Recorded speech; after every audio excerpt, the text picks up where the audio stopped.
In a small but lively city in the heart of Nigeria, two families lived side by side. The families of Jide and Amaka were inseparable. Their mothers, Auntie Folake and Auntie Ngozi, were the best of friends, always chatting, cooking together, and sharing in each other's joys and challenges. Jide and Amaka, both 9 years old, naturally became close friends too.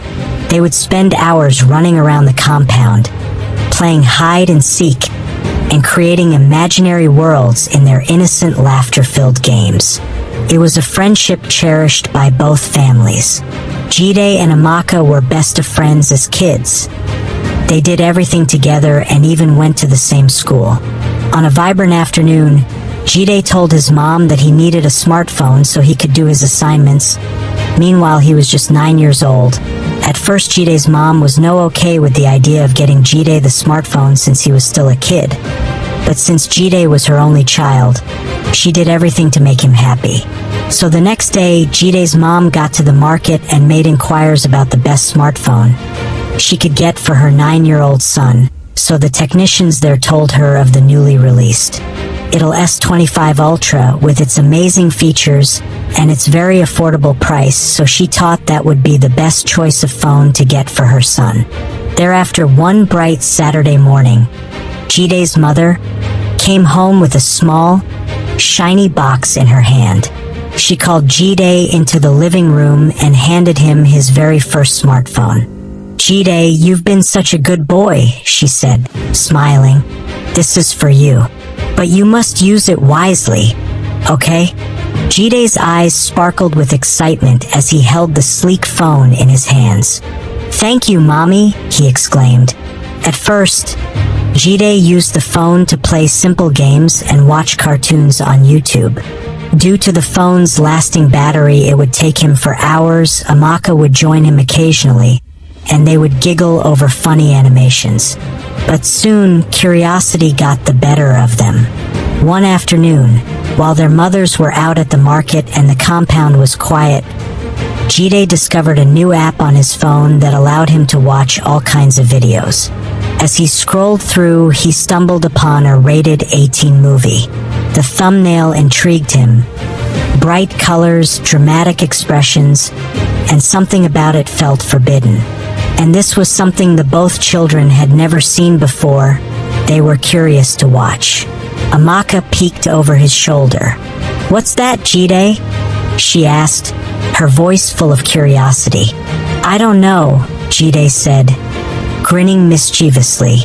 "Let's watch and find out." The two children snuck into Jide's bedroom, locked the door, and started the movie. What they saw was confusing and strange. They didn't fully understand what they were watching, but they were drawn to the mystery of it. "This is a secret," Jide whispered to Amaka. "We can't let anyone know." Amaka nodded, a little scared but too curious to resist. Over the next 2 months, Jide and Amaka's playful games turned into a secret ritual. Whenever their mothers were busy or out of the house, the two would sneak into Jide's room, lock the door, and watch rated 18 movies on his phone. They didn't understand the full gravity of what they were doing.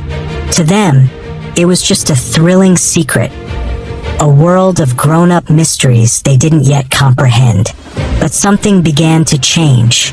The once cheerful and carefree friendship between Jide and Amaka grew quieter. They stopped playing in the compound as much and became withdrawn around their parents. One fateful afternoon, Auntie Folake returned home earlier than expected. She noticed that the house was unusually quiet. Jide's door was locked, and there was a faint sound of voices from inside. "Jide, Amaka," she called, knocking on the door. Panic set in. Jide quickly turned off the phone and tried to act normal, but it was too late. His mother was already suspicious. When Jide finally opened the door, Auntie Folake immediately spotted the phone on the bed. She picked it up and scrolled through the history. Her heart sank as she saw the list of inappropriate videos. But this was the beginning of the worst, because what Jide's mom did next will shock you. "Jide!" she exclaimed, her voice filled with shock and disappointment. "What is this?" Amaka, trembling with fear, began to cry. Word quickly spread to Amaka's mother, Auntie Ngozi, and the two families came together for a serious meeting. Jide and Amaka sat silently as their mothers discussed the matter. "How could this happen under our noses?" Auntie Ngozi lamented. "It's that phone. These children are too young to have such things."